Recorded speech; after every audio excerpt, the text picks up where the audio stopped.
The autumn sunlight filtered through the Victorian lace curtains of Margaret Thompson's dining room, casting delicate patterns across the mahogany table that had served her family for 4 generations. At 64, she still took immense pride in maintaining the traditions of the Thompson household, carefully arranging her finest china for what she believed would be a simple afternoon visit from Sarah Chen. The Thompson estate had stood proudly on this hill overlooking the valley for 140 years, built by her great-grandfather with timber money during the Reconstruction era. The house itself was a testament to enduring craftsmanship, soaring ceilings, hand-carved moldings, and windows that had witnessed the passage of countless seasons. Most importantly, it was protected by a family trust established during the Great Depression, a fact that would prove more significant than Margaret could have imagined. Sarah had called that morning, her voice tight with barely controlled emotion. "Mrs. Thompson, could we talk, just the two of us?" Something in her tone made Margaret's stomach clench, but she pushed the feeling aside. Sarah was Emily Thompson's younger sister, and while they'd always been cordial during family gatherings, they weren't particularly close. Margaret smoothed her hands over the cream-colored linen tablecloth, the same one she'd used for family gatherings for 30 years. The house felt eerily quiet with just her moving through its spacious rooms lately. Richard, her husband of 42 years, had been increasingly distant for months, always finding excuses to work late at his consulting firm or disappear into his study. And Andrew, their 35-year-old son, was so absorbed in his marriage to Emily that his visits had become perfunctory at best. The doorbell chimed, and Margaret opened it to find Sarah standing on her front steps, clutching her purse like a shield. She looked pale, her usually perfect makeup slightly smudged around her eyes as if she'd been crying. "Mrs. Thompson, thank you for seeing me," Sarah said, her voice barely above a whisper.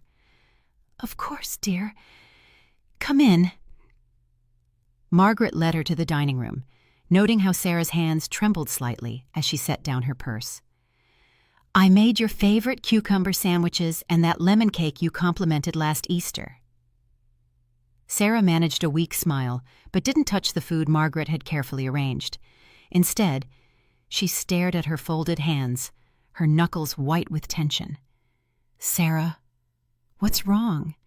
You look like you've seen a ghost." Sarah looked up then, and Margaret saw something in her dark eyes that made her blood run cold. Pain, guilt, and underneath it all, a desperate kind of love that Margaret would later understand was directed toward her son. "Mrs. Thompson, I need to tell you something, and I don't know how to say it without destroying everything," Sarah began, her voice shaking. Margaret's heart began to pound, but she kept her voice steady. "Whatever it is, we can work through it together." Sarah let out a shaky breath, tears pooling in her eyes. "It's about Emily and Richard. They're having an affair." The words hit Margaret like a physical blow, but she forced herself to remain still, her hands folded calmly in her lap. "Are you certain?" Sarah nodded miserably. "I saw them together at the Grandview Hotel downtown, the one near Richard's office. They were holding hands, kissing, acting like lovers. I've known for weeks, but I didn't know how to tell you." Margaret felt something inside her crack, like ice breaking on a frozen pond, but her voice remained steady. "How long has this been going on?" "At least 8 months." Sarah whispered. "Maybe longer. I confronted Emily about it, and she didn't even try to deny it. She just laughed and said it wasn't any of my business. But Mrs. Thompson, the things she said about you..." Her voice broke completely. "What things?" Margaret asked, though part of her didn't want to know. "She said you were old and boring, that Richard deserved better. She said once the divorce was final, she'd make sure you got as little as possible. She's been planning this, Mrs. Thompson. The whole thing. She married Andrew to get close to the family, to the money. She's been working on Richard for months, using her nursing background to understand his medications, his stress levels, manipulating his emotions. The room spun around Margaret, but she gripped the edge of the table and held on. 42 years of marriage, a son she'd raised with love and dedication, a daughter-in-law she'd welcomed with open arms, all of it crumbling because of greed and calculated manipulation. "Why are you telling me this?" Margaret whispered. Sarah reached across the table and grasped Margaret's hand. "Because it's wrong. Because you've been nothing but kind to our family, and you don't deserve this. Because Andrew doesn't deserve to be married to someone who's capable of this level of deception." She paused, wiping her eyes with her free hand. "And because I love him, Mrs. Thompson. I've loved Andrew for years, long before Emily came into the picture. I can't stand watching her destroy everything good in this family." The confession hung in the air between them, adding another layer of complexity to an already devastating situation. Margaret studied Sarah's face, seeing the genuine anguish there, the moral struggle that had brought her to Margaret's door. "Does Andrew know?" Margaret asked. "No. And I don't know if I should tell him. It would destroy him." Margaret pulled her hand free and stood up slowly, walking to the window that overlooked the garden Richard and she had planted together in their early years. The roses were in their final bloom, their red petals bright against the green foliage. Everything looked so normal, so peaceful, but underneath, the roots were rotting. "What will you do?" Sarah asked behind her. Margaret turned back to her, and something had shifted inside her. The initial shock was giving way to something cooler, more calculating. She'd spent her entire adult life taking care of others, smoothing over problems, keeping the peace. But this wasn't something that could be smoothed over. "Nothing," Margaret said calmly. Sarah's eyes widened. "Nothing. I'm going to pretend I never heard this conversation. I'm going to smile and play the devoted wife and mother. And I'm going to let them think they're winning." Margaret sat back down and poured herself a cup of tea with steady hands. "But first, I'm going to learn everything I can about what they're planning." Over the next 2 weeks, Margaret became a detective in her own home. She installed a small recording device in Richard's study, hidden behind a picture frame of their wedding day. She photographed documents left carelessly on his desk. She noted every phone call, every late evening, every change in his routine. What she discovered was worse than she'd imagined. Emily hadn't just seduced her husband. She'd systematically researched the Thompson family's financial situation using public records and her access to their home. She knew about the trust fund, the investment accounts, even the insurance policies. She'd been planning this takeover for nearly a year. Richard, meanwhile, was going through what could only be described as a pathetic midlife crisis. At 66, he was struggling with heart issues, business stress, and what his doctor had diagnosed as moderate depression. Emily, with her nursing background, had positioned herself as his confidant and healer, gradually replacing Margaret in his emotional life. The cruelest part was listening to him try to justify his betrayal to himself in his recorded conversations with Emily. Margaret heard him rationalize that she would be better off without him, that their marriage had become more of a friendship anyway. He was rewriting their entire history to make his betrayal feel noble. But Margaret also heard something else in those recordings: uncertainty. Despite his infatuation with Emily, Richard still felt guilty.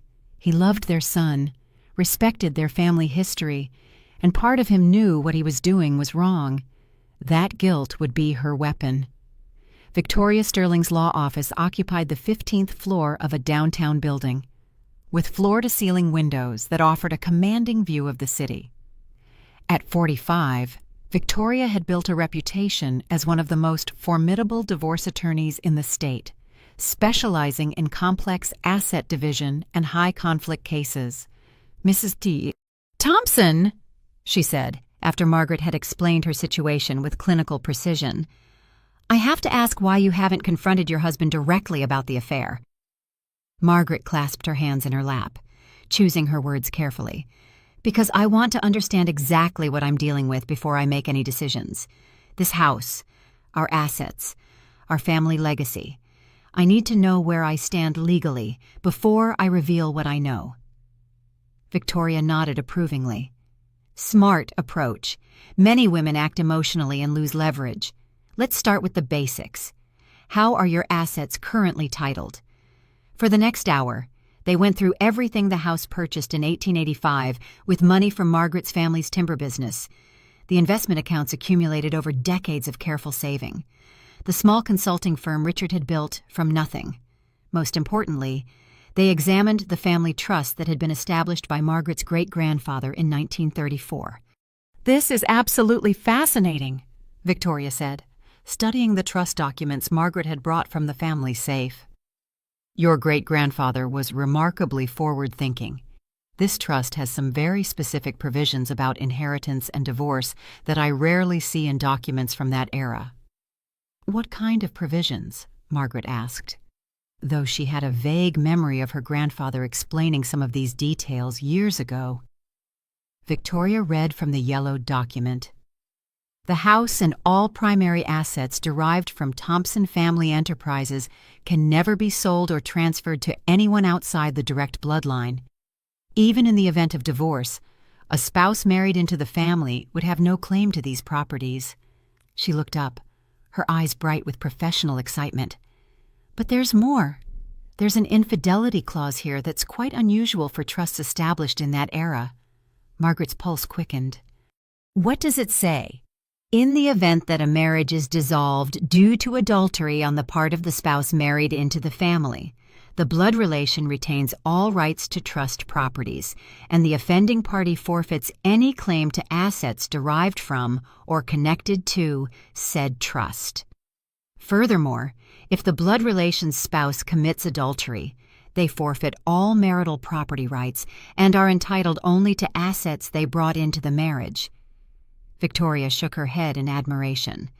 "This was added in 1936, apparently, after your great-grandfather witnessed several messy divorces during the Depression." Margaret sat back in her chair, feeling hope stir in her chest for the first time in weeks. "So, if I can prove Richard's affair, you would retain not just the house, but several other properties and investments that are connected to the trust. Properties that your husband currently believes he has a 50-50 stake in." Victoria leaned forward, her voice becoming conspiratorial. "From what you've told me, it sounds like he and Emily are operating under the assumption that you'd be entitled to half of everything in a standard divorce proceeding. They have no idea about the trust's protections." "What do I need to prove adultery legally?" "Documentation, photographs, witness testimony, recorded admissions, or confession. The standard is clear and convincing evidence, which is higher than most civil cases but lower than criminal court." Victoria tapped her pen against her notepad. "But here's the crucial part. These protections only apply if the innocent spouse files for divorce citing adultery. If your husband files first and claims irreconcilable differences, it becomes much harder to invoke these protections." "Then I need him to file first," Margaret said slowly, understanding dawning. "And I need him to believe he's getting everything he wants." "Exactly. Let him think he's outsmarted you. Let Emily think her plan is working perfectly. Then, when they've committed themselves legally and emotionally, you spring the trap." That Sunday, Emily arrived for their usual family dinner, wearing a new designer dress that probably cost more than most people's monthly salary. She swept into Margaret's kitchen with theatrical warmth, embracing her with what Margaret now recognized as calculated affection. "Margaret, you look wonderful," Emily gushed, her voice honey-sweet. "I love what you've done with the centerpiece on the table." Margaret returned her hug, noting the expensive perfume that clung to Emily's skin, the same scent she'd detected on Richard's shirts lately. "Thank you, dear. Andrew should be here shortly. Would you like some wine while we wait?" "That would be lovely." Emily settled herself at the kitchen island, crossing her legs elegantly. "Actually, I was hoping we could have a little chat, just us girls." And Margaret's hands remained steady as she poured the wine, though her heart began to race. "Of course. What's on your mind?" Emily took a delicate sip and leaned forward conspiratorially. "I'm worried about you, Margaret. About you and Richard." The audacity of it nearly took Margaret's breath away. Here she was, the architect of their marriage's destruction, pretending to be concerned. "Oh, why would you be worried?" "Well, you two seem so distant lately, at family gatherings. There's this tension between you." Emily placed her manicured hand over Margaret's in a gesture of false sympathy. "Marriage can be so challenging after so many years. The spark just fades sometimes, doesn't it?" Margaret nodded thoughtfully, as if considering Emily's words for the first time. "You know, you might be right. We have been going through a rough patch lately." Emily's eyes lit up with satisfaction that she tried to disguise as concern. "Have you considered counseling, or maybe it's time to think about what would make you both happier in the long run?" "You think we should divorce?" Margaret asked, her voice carefully neutral. "I'm not saying that." Emily backtracked quickly, but Margaret could see the excitement beneath her concerned facade. "I just think life is too short to stay in a marriage that isn't fulfilling anymore. You deserve to be happy." "Margaret, you deserve someone who truly appreciates everything you bring to a relationship." The irony was suffocating. "That's very thoughtful of you to say." "I care about this family," Emily continued, her voice taking on practiced sincerity. "Andrew would want both his parents to be happy, even if that means being apart. And honestly, you're still such an attractive, vibrant woman. I'm sure there are plenty of men who would be thrilled to have someone like you in their lives." When Andrew arrived, the dynamic shifted immediately. Emily transformed into the devoted wife, hanging on his every word, touching his arm constantly, laughing at his engineering jokes with exaggerated delight. But Margaret noticed how Emily's eyes would drift to the doorway whenever they heard Richard's car in the driveway. Richard entered the dining room 20 minutes late, claiming he'd been detained at the office by a client emergency. Emily's cheeks flushed pink when he kissed Margaret's cheek in greeting, and Margaret watched as their eyes met for just a moment too long across the table. After dinner, while Andrew and Margaret cleared the dishes, Emily and Richard remained at the table, their conversation low and intimate. Margaret strained to catch fragments as she moved between the kitchen and dining room. "Can't keep doing this!" from Emily, urgent and pleading. "Not much longer." From Richard, reassuring. "She's starting to suspect something." Emily again, worried. "She doesn't know anything for certain." Richard, dismissive. They were wrong. Margaret knew everything, and she was just getting started. The next morning, while Richard was at his weekly golf game and Andrew was at work, Margaret made her move. Emily had given her a spare key to their house months ago. For emergencies. Today qualified as an emergency of the highest order. The Thompson younger generation lived in a modern suburban colonial, all granite countertops and stainless steel appliances, lacking the character and history of the family estate. Margaret knew she had approximately 3 hours before Emily returned from her shift at the regional medical center. What she found in Emily's home office made her blood run cold.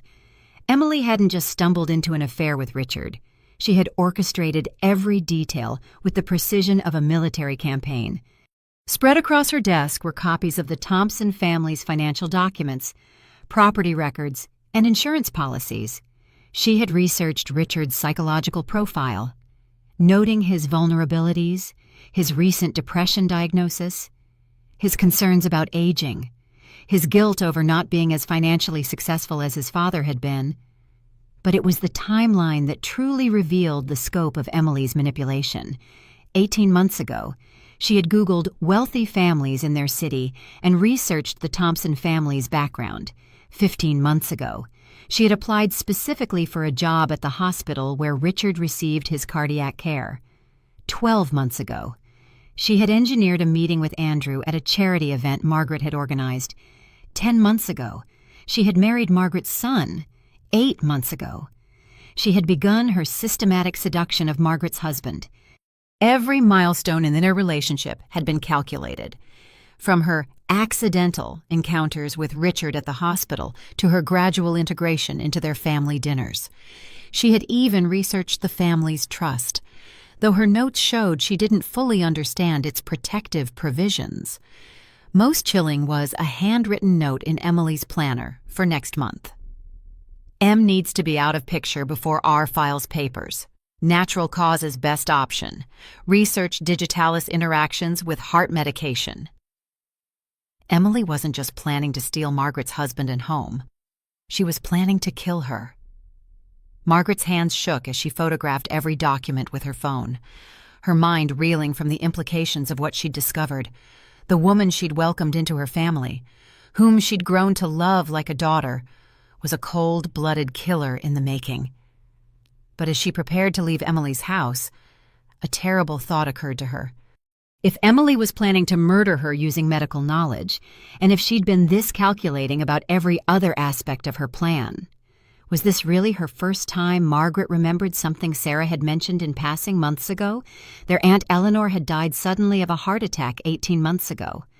Emily had been caring for her in her final weeks, managing her medications and monitoring her condition as Eleanor's health declined, driven by a growing sense of dread. Margaret searched deeper through Emily's files, hidden behind the financial documents. She found a small leather journal tucked into a manila folder labeled Aunt Eleanor's Care. Opening it, Margaret found what appeared to be a detailed medical log documenting Eleanor's final weeks. The entries were written in Emily's precise handwriting, recording Eleanor's symptoms, medication schedules, and daily condition with clinical detachment. What made Margaret's skin crawl was the complete absence of emotion in Emily's writing. There was no grief, no love for a beloved aunt, no concern for her suffering. Instead, the entries read like a medical experiment, documenting the effects of gradually increasing doses of Eleanor's heart medication. Week 1E, responsive to increased digoxin, slight confusion, improved appetite. Week 3, doubled evening dose, E, experiencing occasional dizziness, nausea, symptoms consistent with therapeutic range. Week 5, tripled morning dose, E, very weak, increased confusion, heart rate irregular but not yet critical. The final entry, dated 3 days before Eleanor's death, was the most damning. Week 6 digitalis levels optimal for desired outcome. E, experiencing severe cardiac distress. Symptoms will appear consistent with natural heart failure. Inheritance documentation complete and filed. Emily had murdered her own aunt for money, using her nursing knowledge to make it appear natural, and now she was planning to do the same thing to Margaret. Margaret closed the journal with trembling hands, her mind racing. How many others had Emily killed? How long had she been perfecting this method of murder? She photographed every page of the journal, then carefully returned it to its hiding place. As she prepared to leave, she noticed one more disturbing detail, a small vial of digitalis tablets hidden in Emily's desk drawer, far more than any legitimate medical use would require. That evening, Margaret sat in her study, staring at the photos on her phone. She had evidence of Emily's plan to commit murder, proof of her manipulation and fraud, and strong suspicion that she'd already killed at least once before. But she needed help from someone who would understand the legal implications and know how to build a case that would stand up in court. She called Detective James Roberts, whose name she'd found online as a specialist in financial crimes and suspicious deaths. His voice was calm and professional when she explained that she needed to discuss a potential murder plot. "Mrs. Thompson, what you're describing is very serious. Can you come to the station tomorrow morning and please bring any evidence you've gathered? If someone is planning to harm you, we need to act quickly." The next morning, Margaret sat across from Detective Roberts and forensic accountant Lisa Park in a small conference room at the police station. She'd brought printed copies of all her photos, the recordings from Richard's study, and a detailed timeline of Emily's suspicious activities. Detective Roberts was a tall, lean man in his early 50s with sharp eyes that missed nothing. He studied Margaret's evidence with growing concern, while Lisa Park examined the financial documents. "Mrs. Thompson," Detective Roberts said after reviewing everything, "based on what you've shown me, I believe you're in immediate danger. This woman has the means, motive, and opportunity to harm you. And if your suspicions about her aunt are correct, she's already committed murder." "What can we do?" Margaret asked. "First, we're going to contact the authorities in the county where Eleanor Chen died and request an exhumation order for toxicology testing. If she was murdered with digitalis, we'll be able to detect it."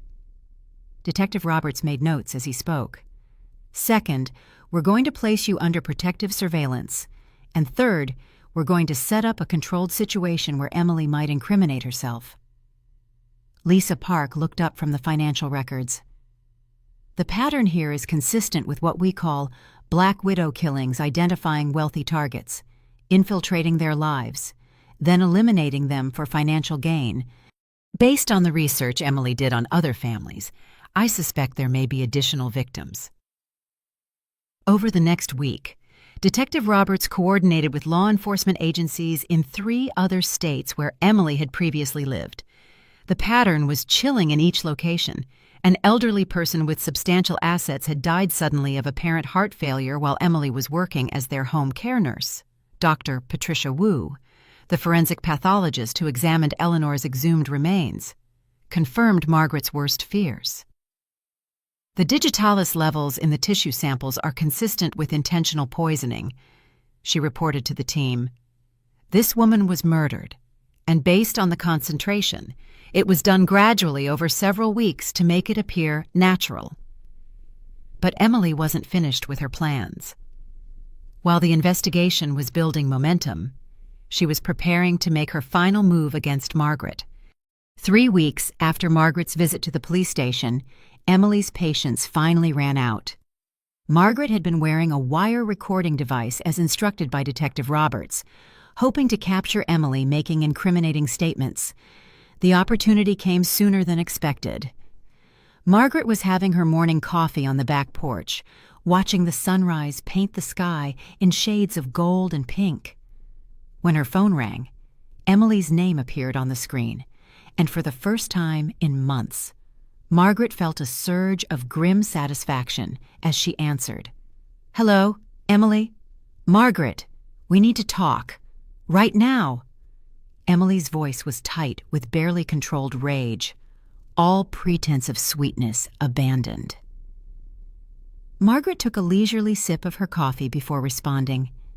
"Good morning to you too, dear. I'm fine. Thank you for asking. The weather is lovely today." "Don't play games with me. Margaret, Richard's lawyer called him an hour ago. He says there's a problem with the house. Something about a trust that no one mentioned before." "Oh, that." Margaret kept her voice light, conversational. "Yes, I imagine that came as quite a surprise to both of you." The silence on the other end stretched long enough that Margaret wondered if Emily had hung up. Then her voice came back, lower and more dangerous than before. "You knew. You knew about this trust the whole time, didn't you?" "Of course I knew. Emily, it's my family's trust. My great-grandfather established it to protect our property from exactly this kind of situation." "This kind of situation?" Emily's voice cracked with indignation. "We're talking about a normal divorce settlement. Margaret, People get divorced every day. Margaret stood up and walked to the edge of the porch, looking out over the garden that her grandmother had planted, that her mother had tended, that she had lovingly maintained for 40 years. You're right, Emily. People do get divorced every day, but they usually don't commit adultery with their husband's daughter-in-law while planning to murder their wife. The sharp intake of breath told Margaret that Emily hadn't expected such direct confrontation. For weeks, Margaret had played the role of the confused, hurt wife. Now Emily was hearing from the woman who'd been planning her downfall, while Emily celebrated her cleverness. "I don't know what you think you know," Emily said, but her voice lacked conviction. "I know you killed Eleanor," Margaret replied calmly. "I know you've been planning to kill me the same way. I know about the digitalis you've been stockpiling, and I know about the other elderly people who died suspiciously in your care over the past 5 years." Another long silence. Then Emily's voice came back, but now it carried a chilling coldness that made Margaret's blood freeze. "You really think you're clever, don't you? You and that pathetic husband of yours, thinking you can outsmart me?" Emily laughed, but it was a sound devoid of humor. "Do you have any idea how easy it would be to make your death look accidental? A fall down those steep stairs in that old house of yours, a gas leak while you're sleeping. There are so many ways an elderly woman can die that don't involve medicine at all." "The police are listening to this conversation," Margaret said quietly. "Good," Emily replied, her voice now openly threatening. "Let them listen. By the time they figure out how to stop me, you'll be dead. And I'll be halfway to a country that doesn't extradite. I've been planning exit strategies since this whole thing started. Why, Emily, why did you kill Eleanor? Why are you planning to kill me?" Emily's laughter was genuinely chilling now. "Money. Obviously. Do you think I enjoyed playing house with your boring son? Do you think I cared about Richard's pathetic midlife crisis? Eleanor's death netted me $400,000 and taught me how easy it is to kill someone and make it look natural. Your death will be worth over $3 million in life insurance alone, not counting what Richard will inherit. But the trust complicates things, but it doesn't make them impossible. Accidents happen to whole families sometimes. Margaret, house fires, carbon monoxide poisoning, murder-suicides when people can't handle the stress of divorce." Emily's voice dropped to a whisper. "I've killed 4 people in 5 years, and no one suspected a thing until you started poking around. But you won't live long enough to see me arrested." Margaret felt ice-cold fear wash over her, but she forced her voice to remain steady. 4 people. Eleanor was just the beginning. There was Robert Martinez in Oregon, lonely widower, worth $600,000. Patricia Hoffman in Nevada, retired teacher, very trusting. And David Kim in Arizona. He actually thanked me for taking such good care of him right up until the end. Emily's voice was filled with sick pride. They all died peacefully in their sleep, surrounded by their loving caregiver, me. The line went dead. Within minutes, Detective Roberts was on Margaret's phone, his voice urgent. "We got it all. Mrs. Thompson, that recording is enough to charge her with conspiracy to commit murder. And combined with our other evidence, we can connect her to multiple homicides." "Where is she now?" Margaret asked. "We're tracking her phone, but she's smart. She's probably already discarded it and activated a backup plan." Detective Roberts paused. "Mrs. Thompson, I need you to leave your house immediately. Come to the station where we can protect you until we have her in custody." But Emily had made one crucial mistake in her confidence. She'd underestimated the reach of modern law enforcement and the cooperation between agencies. The FBI had become involved due to the interstate nature of her crimes, and they'd been monitoring her financial accounts and travel documents. Within 6 hours of her threatening phone call, Emily was spotted at a small private airport 40 miles outside the city, attempting to board a chartered plane using forged identification documents. She had a suitcase full of cash, a fake passport, and a one-way ticket to a non-extradition country. The arrest was swift and dramatic. Emily fought like a cornered animal, screaming threats and accusations, even as the handcuffs clicked into place. She tried to claim that Richard had coerced her, that she was just another victim of an abusive older man's manipulation. But the recorded phone conversation, combined with all the evidence Margaret and the police had gathered, made her protestation sound pathetic rather than convincing. As she was led away to a federal holding facility, Emily looked directly at Margaret through the window of the police car. The mask of the charming, caring daughter-in-law had fallen away completely, revealing the cold, calculating killer underneath. Her eyes held nothing but pure hatred and the promise that if she ever got the chance, she would make Margaret pay for destroying her carefully laid plans. 6 months later, Margaret sat in the witness chair of a federal courtroom, facing the woman who had planned to murder her. Emily looked smaller somehow, diminished by her orange prison jumpsuit and the weight of the evidence against her, but her eyes still held that same cold calculation, still searching for an angle, still planning. The trial had made national headlines. "Black widow nurse kills for inheritance," screamed the tabloids. The prosecution had built a devastating case, presenting evidence of not just Emily's plan to kill Margaret, but her actual murders of 4 innocent people over 5 years. "Mrs. Thompson," the prosecutor asked, "when the defendant called you on March 15th, what did she say about her previous victims?" Margaret's voice was steady as she recounted Emily's chilling confession. She said she had killed 4 people in 5 years. She named them Eleanor Chen, Robert Martinez, Patricia Hoffman, and David Kim. She said they all trusted her completely and that she made their deaths look natural.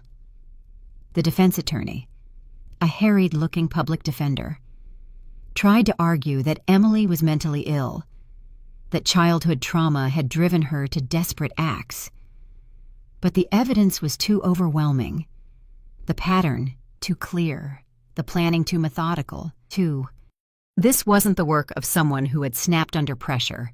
This was the calculated behavior of a predator who had found a profitable hunting strategy. Dr. Patricia Wu testified about the exhumation results. All 4 victims showed lethal levels of digitalis in their remains. The poisoning was gradual, administered over several weeks to make death appear natural. This required sophisticated medical knowledge and careful planning. Detective Roberts presented the timeline of Emily's crimes. The defendant researched wealthy, isolated individuals in different states. She obtained nursing positions that gave her access to their homes and medical care. She gained their trust over months, then slowly poisoned them while making herself the beneficiary of their estates. The forensic accountant, Lisa Park, outlined the financial motive. Over 5 years, the defendant fraudulently obtained over $2.5 million through these murders. She was planning to add another $3 million through Mrs. Thompson's death when it came time for Emily to testify in her own defense. She tried one last manipulation. She wept convincingly, claiming she had been coerced by abusive men, that she was a victim herself who had been forced into desperate actions. But under cross-examination, her true nature emerged. When pressed about Eleanor Chen's suffering during her final weeks, Emily's mask slipped. "She was old and sick anyway," Emily said coldly. "I just helped her along. She was grateful for the attention." "Grateful to be murdered?" the prosecutor asked. "Grateful not to be alone," Emily replied, completely missing the moral horror of what she was saying.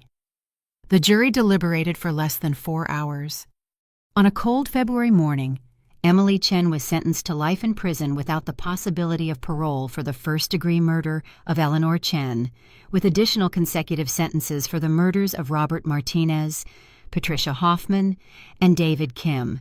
She also received sentences for fraud, conspiracy to commit murder, and attempted murder. As the judge read the verdict, Emily's composure finally shattered completely. She screamed at Margaret, blaming her for ruining what she called a perfect plan. Security officers had to restrain her as she lunged toward the witness section, her face twisted with rage. "This isn't over," she shrieked as she was dragged from the courtroom. "You think you've won, but you've destroyed everything you took, everything from me." Margaret watched calmly as Emily was removed, feeling no satisfaction in her enemy's breakdown, only relief that the nightmare was finally over. Richard, meanwhile, had cooperated fully with the investigation once he understood the scope of Emily's crimes. His lawyer had negotiated a plea deal, 5 years of probation, community service, and restitution for his role in the conspiracy to defraud Margaret. He would lose his consulting business, his reputation, and his standing in the community, but he would avoid prison.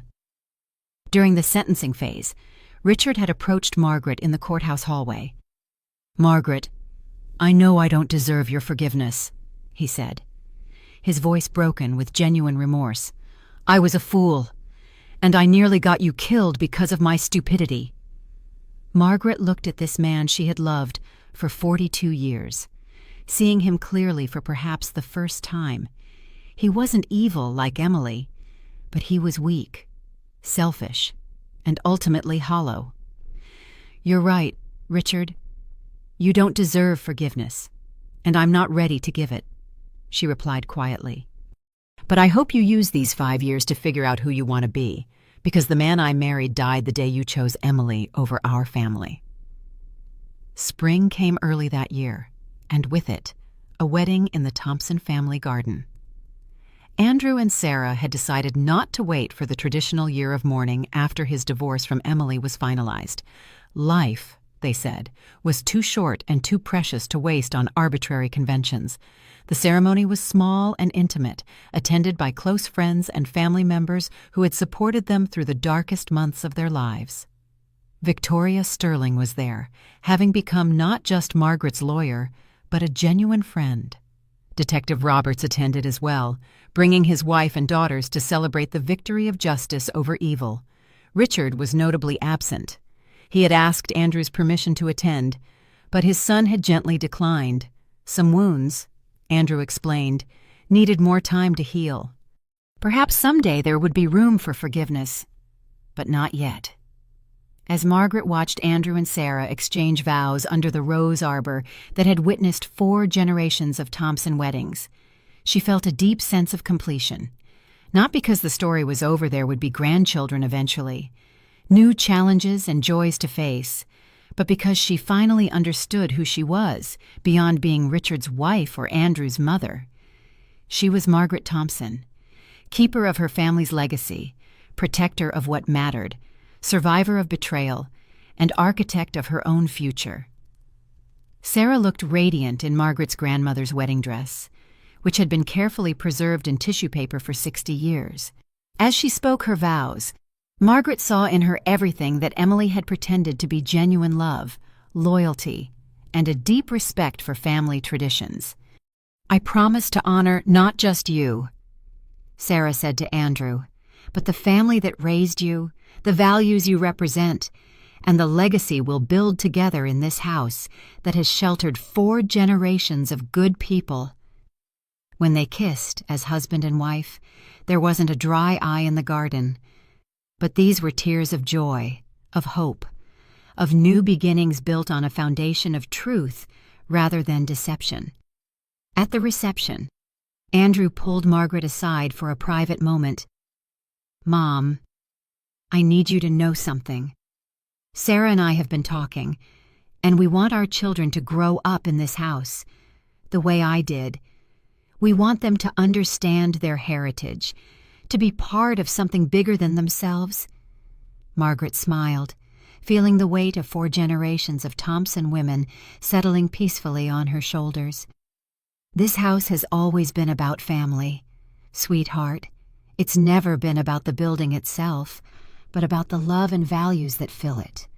Your children will be the 5th generation to call this place home, and they'll have the strongest great-grandmother in the world to teach them about courage and resilience," Sarah added, joining their conversation with tears of joy in her eyes. As the evening wound down and their guests began to leave, Margaret found herself standing in the same spot where Sarah had first told her about Emily and Richard's affair almost a year ago. The rose garden looked exactly the same, but everything else had changed. Richard was gone, facing the consequences of his choices in a small apartment across town, doing community service and trying to rebuild some semblance of a life. Emily was in federal prison. Her killing spree finally ended, her victims finally having justice. But Andrew and Sarah were building a marriage based on honesty and mutual respect. The Thompson legacy would continue, stronger than ever. 6 months after the wedding, Margaret stood in the downtown building that housed what had once been Richard's consulting office. Now, it served a very different purpose, the Thompson Foundation for Women in Transition, a comprehensive resource center for women rebuilding their lives after betrayal, divorce, or abuse. The foundation offered temporary housing, legal assistance, financial counseling, and emotional support for women who found themselves alone and vulnerable after the end of their marriages or relationships. It was funded entirely by Margaret's personal assets and a portion of the Thompson family trust, which had grown far beyond what any of them had imagined over the decades. Their first resident was Maria Santos, a 58-year-old woman whose husband had left her for a younger colleague after 34 years of marriage. She'd lost her home, her savings, and her confidence. But she was determined to rebuild her life with dignity. "Mrs. Thompson," Maria said one afternoon as they worked together in the Foundation's resource library, helping other women navigate legal documents and financial planning. "I don't know how to thank you for this place. 6 months ago, I thought my life was over. Now I feel like it's just beginning." "That's exactly how it should feel," Margaret replied, remembering her own journey from devastation to empowerment. "Sometimes the best chapters of our lives start when we think the book is ending." The foundation had helped 12 women in its first year, providing not just practical assistance, but hope. Margaret had discovered that her experience with Emily had given her a unique ability to spot manipulation and help other women recognize the warning signs of predatory behavior. Andrew and Sarah visited every Sunday for dinner at the main house, continuing a tradition that stretched back generations. Sarah was pregnant now, carrying the next Thompson heir, and she glowed with the special radiance of a woman who was deeply loved and completely secure in her future. They'd decided to name the baby Eleanor if it was a girl, in honor of Emily's aunt, whose murder had ultimately led to Emily's downfall and the exposure of her killing spree. It seemed fitting that Eleanor's legacy would live on in a child born into love and raised with the values that Emily had tried so hard to destroy. One evening, as they sat on the back porch watching the sunset paint the sky in brilliant oranges and purples, Sarah asked Margaret a question that she'd been expecting for months. "Margaret, do you ever regret how things turned out?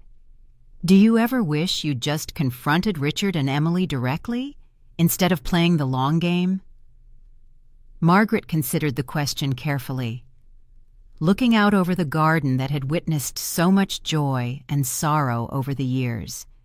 "I think about it sometimes," she admitted. "But then I remember that if I'd confronted them immediately, we never would have discovered what Emily really was. She would have moved on to another victim, another family. Other innocent people would have died." "So you saved lives by waiting," Andrew added, reaching over to squeeze his mother's hand. "We all saved lives," Margaret corrected. "Sarah saved lives by finding the courage to speak the truth. You saved lives by believing her and supporting the investigation. Detective Roberts and his team saved lives by taking our evidence seriously and pursuing justice across state lines." As the stars began to appear in the darkening sky, Margaret felt a deep sense of peace settle over her. At 65, she was discovering that some of life's greatest gifts come in the second act, when you finally understand what you're worth and refuse to accept anything less. The house settled around them with familiar creaks and sighs. the sounds of a structure that had weathered many storms and would weather many more. Margaret thought about her great-grandmother, who had raised 7 children in this house during the Reconstruction era. She thought about her grandmother, who had maintained it during the Great Depression when money was scarce, but love was abundant. She thought about her mother, who had kept it as a sanctuary during World War II when her father was overseas. She was part of a long line of strong women who had protected what mattered, who had faced adversity with grace and determination. Emily had tried to break that chain, but she had only succeeded in forging it stronger. Tomorrow, Margaret would help Maria Santos prepare for her final interview for a management position at the county library system. Next month, she would welcome 2 new residents to the foundation, a young mother escaping an abusive marriage and an elderly woman whose adult children were trying to steal her inheritance. Next year, she would hold her first grandchild and tell them stories about their heritage, their family, and the importance of standing up for what's right.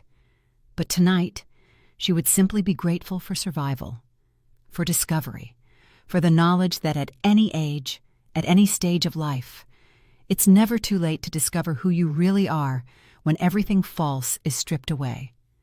Outside her window, the November wind rustled through the bare branches of the oak tree Richard and she had planted on their 10th anniversary. It had weathered storms, droughts, and countless seasons of change. Like Margaret herself, it had bent but not broken, had endured and grown stronger. In the spring, it would bloom again, and so would she. The Thompson legacy lived on, not in the house or the money or the trust fund, but in the values that had been passed down through 4 generations of strong women: honesty, courage, compassion, and the unshakable belief that family, whether born or chosen, was worth fighting for. Emily had tried to destroy them, but she had only made them stronger. And in the end, that was perhaps the greatest victory of all. Margaret smiled as she watched Andrew help his pregnant wife up from her chair, his hand protective on her back, his eyes full of love and anticipation for their future together. This was what Emily had never understood. Real love wasn't about possession or control or financial gain. It was about building something together that was stronger than either person could create alone. The Thompson family would continue, and the lessons learned from Emily's evil would make each generation wiser and more vigilant. The house on the hill would shelter new love stories, new dreams, new hopes for the future, and Margaret Thompson, survivor and protector, would be there to guide them all. Outro, Kamunkanjia. Thank you so much for staying with Margaret's incredible journey until the very end. The story of betrayal, resilience, and ultimate triumph shows us that it's never too late to discover our inner strength and fight for what's rightfully ours. What did you think of Margaret's strategic approach to dealing with her husband's betrayal? Were you surprised by Emily's true nature as a serial killer? And how did you feel about the twist with the family trust that protected everything Margaret held dear? I'd love to hear your thoughts in the comments below. Share your reactions to the story. Tell me which twist shocked you the most, or let me know if you've ever faced a similar situation of betrayal and how you handled it. Your stories and perspectives make this community so much richer. If this story kept you on the edge of your seat and you enjoyed Margaret's journey from victim to victor, please give this video a thumbs up. It really helps the channel reach more people who love compelling stories like this one. Don't forget to subscribe and hit that notification bell so you never miss our latest stories. We share new tales of drama, justice, family secrets, and human resilience every week. And trust me, you won't want to miss what's coming next. Share this story with friends and family who love a good psychological thriller. I guarantee they'll be talking about Margaret's brilliant strategy and Emily's shocking crimes for days. And finally, comment below with the city or country you're watching from so I can see how far Margaret's story has traveled around the world. It's amazing to connect with listeners from everywhere who appreciate these powerful tales of justice and redemption. Thank you again for being part of our storytelling community. Until next time, Remember, sometimes the quietest people are planning the loudest victories, and it's never too late to fight for what's yours. See you in the next story.